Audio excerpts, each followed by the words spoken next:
सभी स्टूडेंट समझ लें, आपको सेलेक्टर पढ़ाया जा रहा है सीएसएस में। मैं एक बार और बता दूं आपको, सेलेक्टर का यूज किया जाता है किसी स्टाइल का टारगेट करने के लिए। इंट्रोडक्शन यहाँ स्क्रीन पे दे रहा है। सेलेक्टर 7 प्रकार के होते हैं, यहाँ पे लिस्ट में बनवाया हूं। इसमें पहला सेलेक्टर यूनिवर्सल सेलेक्टर है, उसका इंट्रोडक्शन है। यूनिवर्सल सेलेक्टर की पहचान एस्टेरिक होता है। उसके बाद से आईडी सेलेक्टर है। कौन सा सेलेक्टर? इसकी पहचान क्या है? हैश। जब कोई स्टाइल को हैश से टारगेट किया जाएगा तो वो आईडी सेलेक्टर कहलाएगा। पहला आपको मैं एग्जांपल एक बार और दे दूं यूनिवर्सल सेलेक्टर का।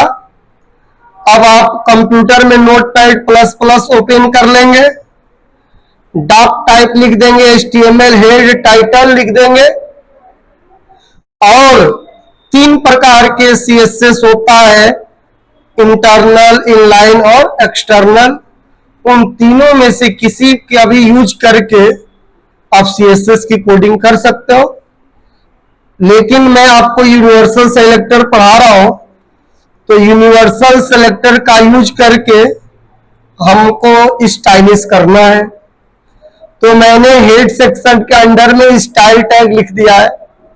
उसके बाद से स्टार यूनिवर्सल सेलेक्टर की पहचान है, और यहां से यहां तक प्रॉपर्टी लिखा हूं, और ये वैल्यू। CSS में मात्र एक ही सिंटेक्स होता है, बाहर सेलेक्टर लिखिए और कर्ली ब्रेसेस के अंदर में प्रॉपर्टी और वैल्यू लिखिए। तो इसमें सब मिलाकर 4 प्रॉपर्टी और 4 वैल्यू है। अगर आप ये समझ नहीं पा रहे होंगे तो मैं वीडियो बनाया हूं, पिछले वीडियो में आप देख सकते हैं प्रॉपर्टी और वैल्यू किसको बोलते हैं, ब्लॉक किसको बोलते हैं।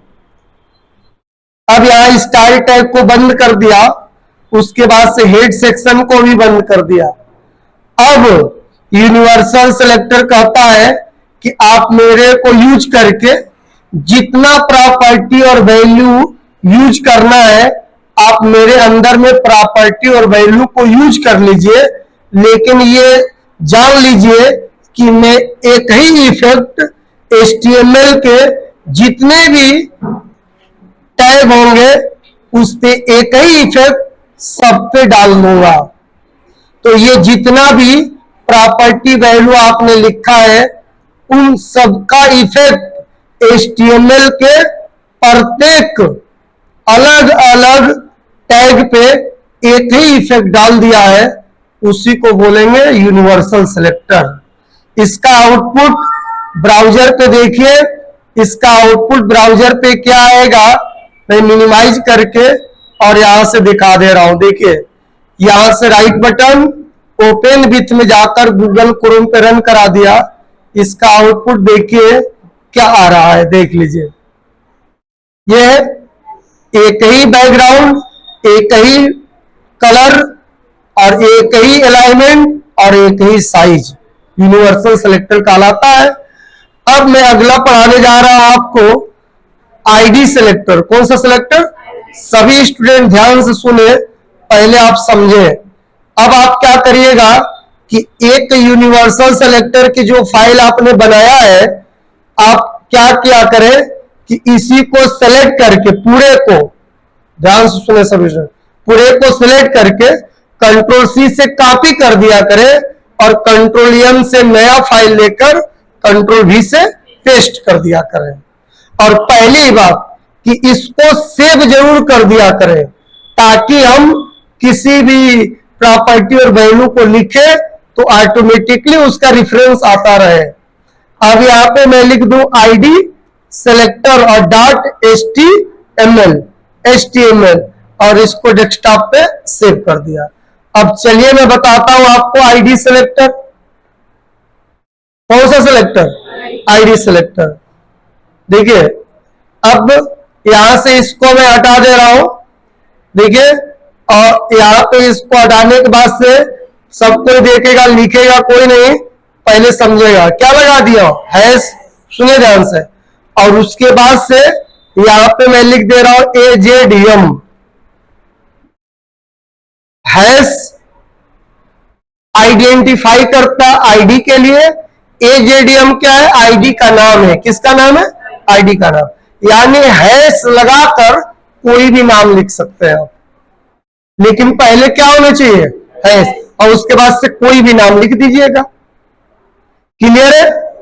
उसके बाद अब बॉडी सेक्शन में आइएगा और HTML का कोई भी एलिमेंट लिखिएगा और लिखने के बाद स्पेस दीजिएगा और उसका एट्रीब्यूट लिख दीजिएगा जिसका नाम क्या है, आईडी।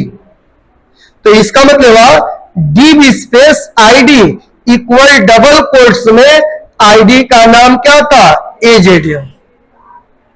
तो यहां पे आईडी क्या है, आईडी क्या है, तो इस div एलिमेंट का एट्रीब्यूट है। और जो आपने आईडी का नाम दिया था वो इसमें आईडी का नाम अगर दे देते हैं तो इस आईडी पे जो आपने स्टाइलिश किया है वो इसमें मैच कराएगा कि कहां एजेडीएम लिखा गया है। तो अगर मैच कर गया, आईडी का नाम यहां पे मैच कर गया, तो इस प्रॉपर्टी और वैल्यू का effect welcome in CSS class in micro king पे ऑटोमेटिकली इफेक्ट डाल देगा। बाकी का इन दोनों पे नहीं डालेगा क्योंकि इसमें क्लास, इसमें आईडी आपका मैच नहीं कर रहा है। कंट्रोल एस से क्या हो जाएगा, सेव, मिनिमाइज कर देंगे और यहां पे फाइल पे आएंगे, राइट बटन और ओपन विथ में जाकर गूगल पे रन करा देंगे तो देखिए जो मैच करेगा उसी पे आ जाएगा। समझ में आया कुछ। फिर देखिए आप क्या करेंगे। अब धीरे धीरे कोडिंग थोड़ा सा आगे की तरफ बढ़ रहा है और थोड़ा सा हार्ड हो रहा है। अब क्या करिएगा, इसको फिर कॉपी कर, देखिए आईडी और यूनिवर्सल में क्या अंतर है, सबसे अच्छा आईडी सिलेक्टर है, सबसे अच्छा। क्यों, क्योंकि आईडी का नाम देते रहिए और इसमें क्लास देते रहिए, वो आता रहेगा। कॉपी करके यहाँ पे आइए और कंट्रोल वी से पेस्ट कर दीजिए। बैकग्राउंड इसका अलग दे दीजिए, इसका बैकग्राउंड अब रेड दे दीजिए, कलर में व्हाइट रहने दीजिए और यहाँ पे 10 और यहाँ पे सेंटीमीटर दे दीजिए। उसके बाद से अलाइनमेंट में राइट कर दीजिए, यहां से राइट और कंट्रोल एस से सेव कर दीजिए। उसके बाद इसमें आ जाइए, यहाँ पे आईडी को बदल दीजिए, यहाँ पे आईडी में लिख दीजिए ASD, कोई भी नाम लिख दीजिए। उसके बाद से यहाँ बॉडी पे आकर HTML का कोई भी एलिमेंट यूज करिए, लेकिन स्पेस देकर एक एट्रीब्यूट क्या लिखिए, आईडी इक्वल डबल कोष्ट में ASD। तो अब ASD को मैच कराएगा और ASD वाला जो स्टाइलिश है इस पे डाल देगा। कंट्रोल एस से क्या कर दीजिए, सेव, और यहां पे आइए रन करा कर देखिए ये क्या आ रहा है, रॉन्ग आ रहा है। इसका मतलब कहीं ना कहीं क्या है, गलत हुआ होगा। आइए चेक कर लेते हैं। यहां पे आकर पी स्पेस क्या लिखा हो, आईडी इक्वल डबल कोष्ट में ASD, बट यहां पे चेक कर ले मैं क्या लगाया हूं, हैश, ये सही है। और वो आईडी का नाम क्या दिया हूं, ASD, यहां पे भी सही है। तो यहां पे क्यों गलत आ रहा है बताओ, देख के बताओ क्यों गलत आ रहा है। यहां पे देखिए हैश लगाकर AJDM लिखा है और यहां हैश लगाकर क्या लिखा हो, ASD। अब यहां पे सही से चेक कर लीजिए, देखिए टेक्स्ट अलाइन, ये देखिए ये सही बोल रहे बच्चे, साइज ज्यादा होने की वजह से व्हाइट बहुत ज्यादा दिखा दे रहा है। तो यहाँ पे 1 लिख दीजिए, अभी पता चल जाएगा। कंट्रोल एस से सेव और यहाँ पे आकर राइट बटन और रिलोड कर दीजिए। समझ रहे हो बात, साइज ज्यादा